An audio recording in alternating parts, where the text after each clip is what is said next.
Okay, so let's say you're going to a Pitfire and you want to make the prettiest pots, but you aren't sure where to actually start. A few people from like a video like way back last summer responded and asked a few questions about how did I get a few colors in that Pitfire. And yeah, so I want to actually show a few of those pieces that I worked on and a few pieces that I did in the past from Pitfires and the results of that, but also break down maybe ingredients, chemical reactions that happen within a Pitfire.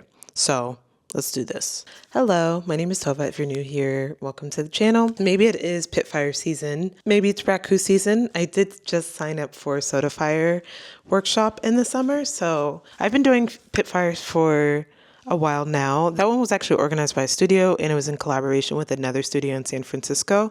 But I used to live in a place that had a Pitfire. It was actually something that we built on our own, and I felt comfortable doing it because two of my housemates were firefighters. So it's funny because I'm kind of really scary and scared about fires, but I felt a bit more confident knowing that I would be safe there. And the Pitfire process is one of the things that got me hooked on pottery. What I love about pottery is it's kind of like this idea of following the techniques and traditions of our ancestors, going back to the basics, and also kind of just stepping out of the studio and into nature and allowing things just to work and to be. When I used to do my own Pitfires, I noticed there wasn't that much information online.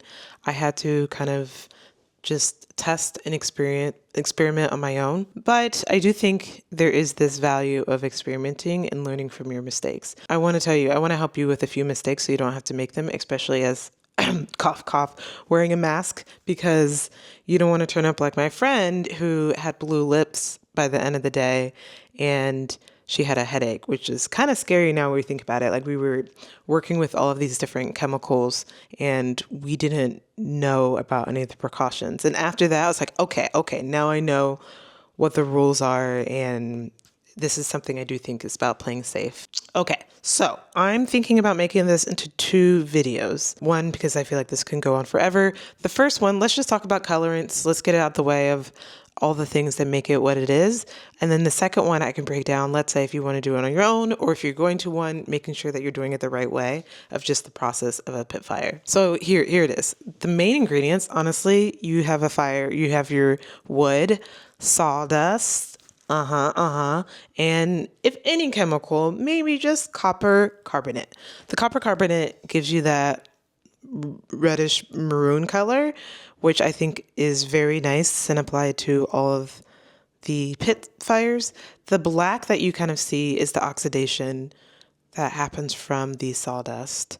I did use, in that last video, I used Cobalt Illuminate, and let me show you. Here's that one that I used for the copper illuminate. When I was wiping it, I noticed that the blue was wiping off, so I don't think, honestly, I felt like in that firing, we could have let things fire for a lot longer. It was only a 4-hour process there, and if I was to do it, I would have done it like a full day fire.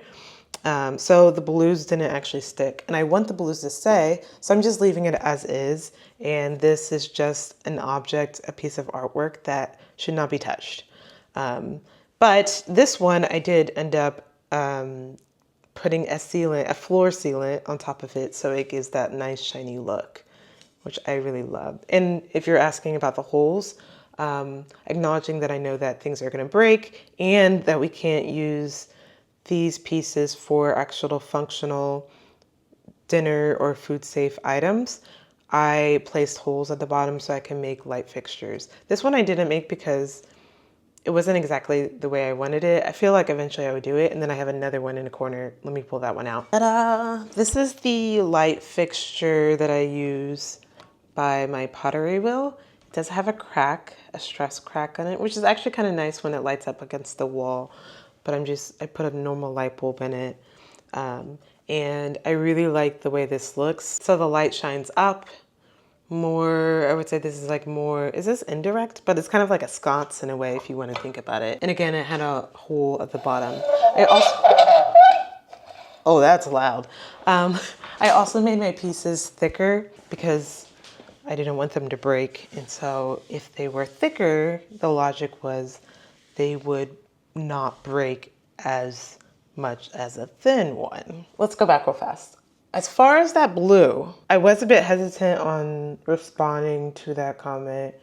And this is just all honesty and transparency. I'm reading a book right now about cobalt. Hope to finish reading it soon. It's just a really heavy book, so it's taking a bit of time as I read it and process and work through everything. But what I'm learning, I'm hesitant to like share information without, I just don't want to, I don't want to be a channel that is like drives consumerism and drives resources that maybe are unethical.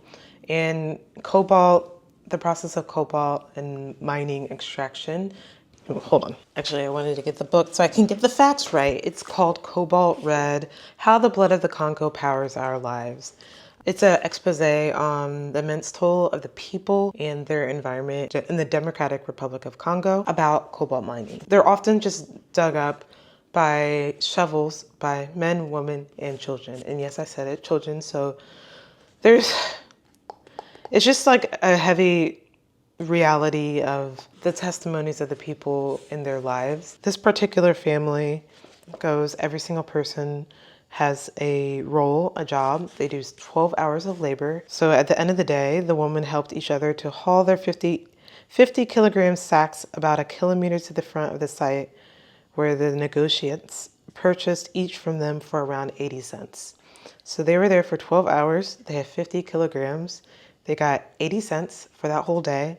And that was for one person. And then it also just talks about like the displacement of the native population because of how the mines are expanding. It talks about other minerals. There are the three primary types of lithium-ion rechargeable batteries used today are lithium cobalt oxide, lithium nickel magnesium cobalt oxide, and lithium nickel cobalt aluminum oxide. Lithium accounts for only 7% of the materials used in each type of battery, whereas cobalt can be as high as 60%. So, I mean, this is more in acknowledging the battery, but we use a lot of these different minerals within the pottery process as well. I did actually ask the place that I get my cobalt illuminate from. They said they get it from another country, and they did a bunch of research before sourcing their cobalt just to make sure that they were thinking about the ethics behind it, and that made me feel better. But this is to say that like I want to be cautious now on different colors that I'm creating and understanding the minerals and the backstory behind them. So pause, reflect there on that information before I move forward. Something to note, and this kind of goes back into like the 4-hour process that was occurring in that last pit fire.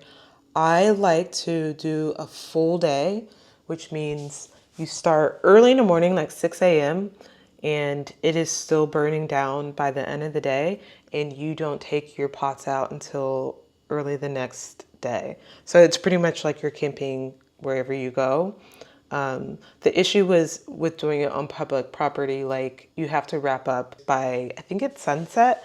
So when the fire does start to burn down, the pots will look white, but once the kind of ashes and the oxidation happens, that's when all the fun colors start to happen. Okay, so let's talk about foraging or just hoarding all of your compost for a hot second. Yes, you really can create really fun colors with just keeping a bit of your compost for a couple days, maybe even letting a few of those dry out so it doesn't become mushy in the fire. When I fired it, it turned out gold. Ooh, Becky! Ooh, where are we putting this? I remember putting in a lot of different things, and I'm not quite sure what all of these things do. I did do a bit of research to try to understand. One of the things I put in there was rock salt. I'm not sure what happened, so you let me know if you find that out. Dried seaweed gives off orange and red. If you have any citruses, that might bring out some of those blues. I put some pistachio shells. I didn't really see anything, maybe just some specks because it was just like in a clump in one spot. And of course, similar to raku, you could use horsehair, vegetables, fruit skins, coffee grounds, tea bags. Some people had banana peels, all of the things. This one was placed off to the side. So this part of it was covered by the sawdust, And then this part, the like reddish part, was exposed. And then the copper carbonate was just drizzled on top once it's like placed nestled into the sawdust. And the oxidation of all the other pieces surrounding it helped create the other colors. This one was not exposed. I believe I wrapped this in aluminum foil, and this is the one I placed a lot of different organic things, so you can see a whole bunch of the speckles. I want to say maybe that's like the nutshells. I think this is where I put some orange peels, and it just kind of looks like splattery, kind of like birthmarks or something like that. But I really like the way this comes out because you can see all the different textures. And oh, another thing we put in was the rock salts in there and banana peels. I did also place a bit of copper wire around it. And the copper wire makes like some, if it's close enough, the wire shows the mesh and it's usually red or black and it creates beautiful textures. I'm trying to think what else we used. But my mind is blinking. Let me show you, before the sun sets, a few of some really, really old pieces that I had that I made in a few other pit fires. So give me a second. This is one from where I used to live. You can actually see at the bottom, oh, I don't know if you can see that, but can you see that? That's that wired mesh. I love that. So it came out a bit red. And then on this side, it's completely oxidized out. Really love how this turned out. And I did not add a finish onto this piece. There's a few blue speckles showing up here as well.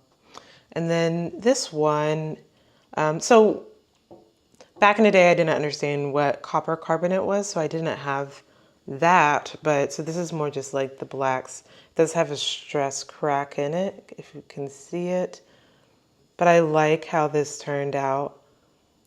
I actually like how where the cracks came about. And so these are just centerpieces in my house. I don't know why everyone wants to touch these centerpieces because they're like, oh, what is this? This looks different. And I honestly want to have a sign that says, do not touch art. This is that piece that everyone always wants to touch. There's tons of cracks in it, but I love the way it looks and the way it came out. It has some blues everywhere. And then let me show you here. Oh, I'm a little bit nervous to hold it. And then from the back. And it has tons of cracks. I think it was just like the way I set up this fire, I didn't do a good job of like stacking the wood. And I think there was just a lot of weight on the piece because if you see that the piece is pretty thick as is. And then here's another one. It was completely oxidized out except for that top part, but I still feel like it looks lovely and it's a nice centerpiece. Like so 2 cylinder ones and 2 bowls. But that's what I have that I've saved from my pit fires. I'm curious if you want me to talk more about raku fires, let me know. I'm excited for my soda fire that's happening in July. But for now, so yeah, if you have other ways of how you make all the fun colors, maybe even some oranges. I'm looking into next time bringing in some more oranges into the pit fire mix, but let me know if you have any different organic compost mess that you use and how you got those colors. All right, see ya on the next one.